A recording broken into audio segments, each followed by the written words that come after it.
Alright, so I'm back with more LLM benchmarks. This time we are taking a look at inferencing benchmarks. So, of course, in the last video, if you saw that, we took a look at fine tuning, specifically LLM fine tuning, and how do different data types affect the training speed.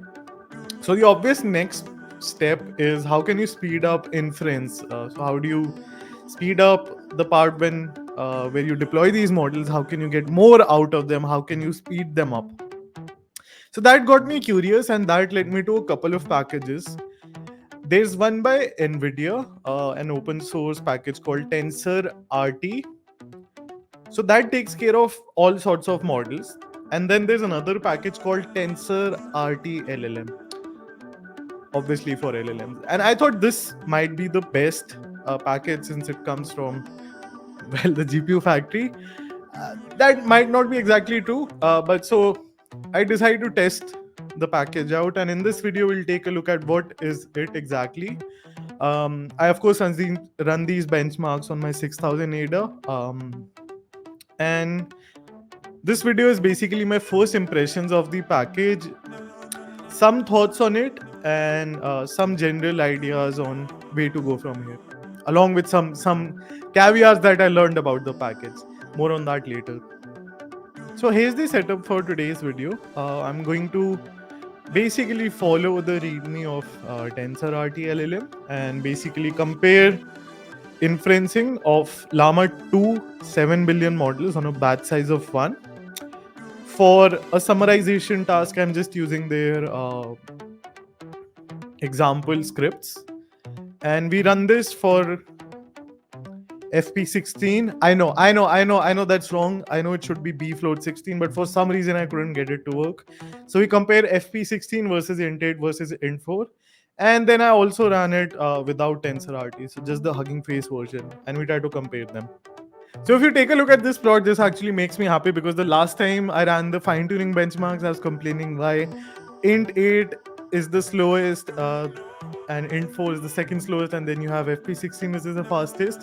That is not the case here. Everything is consistent. So you can see the tokens per second for all of these data types plotted here. More is better, and you can see int4 is the fastest. Now there's more layers to it, in the sense you might lose some reasoning capabilities of these models. I did not have the interest to actually check the results. But you should know that when you go down in data type size, you do trade away some reasoning capabilities. So you can see, compared against the Hugging Face version, you do get an almost 2x speed up when you go from FP16, the default version, to the Tensor-RT version.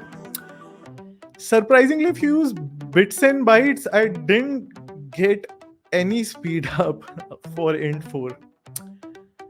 Now, all of these are on the batch size of 1, but that was really interesting. Now in Tensor-RT, when you go from FP16 to int8, you get an almost double speed up and a 50% speed up when you go from int8 to int4. So that makes me happy. Int4 is the fastest, int8 seems to be the happy middle ground. 100 tokens per second is not bad.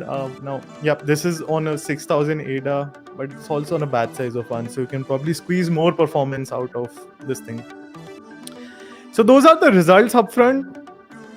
But now let me show you how this process actually happens. So if you just cared about the benchmarks, thanks for watching. But now let's take a look at what exactly is Tensor-RT and what does it do. So if you go to the GitHub page, which is the only correct place to go to, the documentation is still very much a work in the progress. And inside of that also, don't use the main branch, use the release branch. I spent a day figuring this out, but apparently the release branch is the stable one. So just use that. It basically provides you with this engine where you can take some models, and they do have a large list.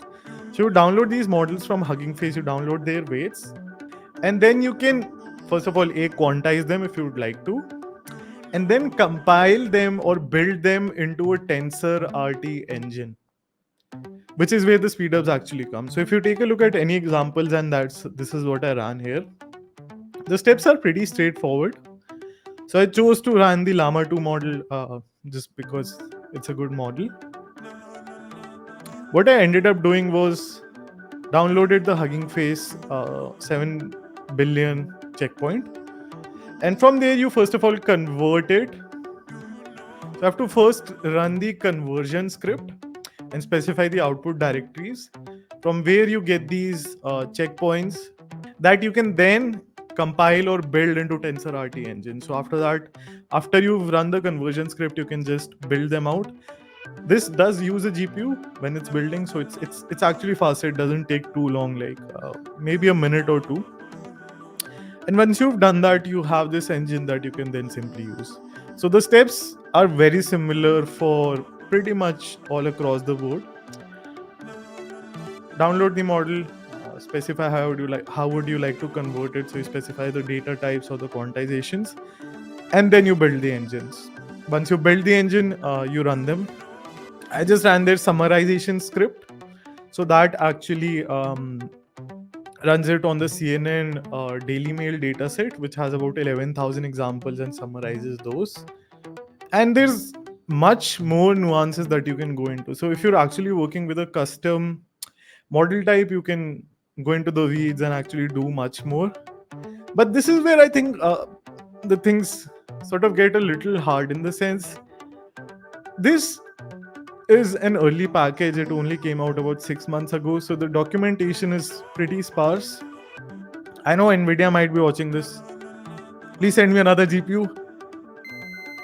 The documentation is still a work in progress. So if you're watching this, please help us with some more starter materials. You have to actually dive into a lot of the examples to figure things out. If you do that, you do get these speedups. But how do they compare against other benchmarks, other frameworks that do similar stuff? There's VLLM and other things.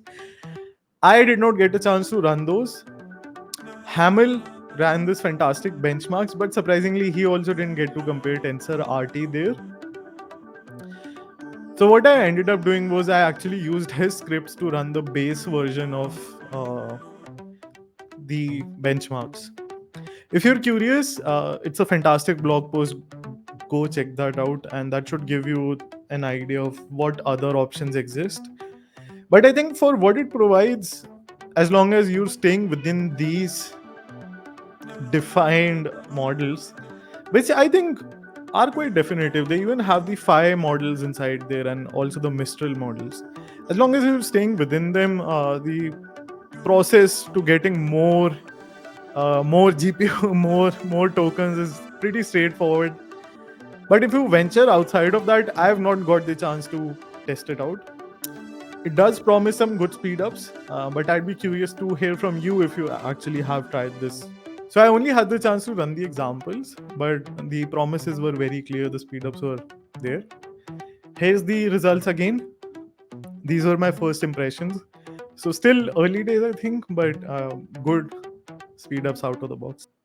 Thanks for watching.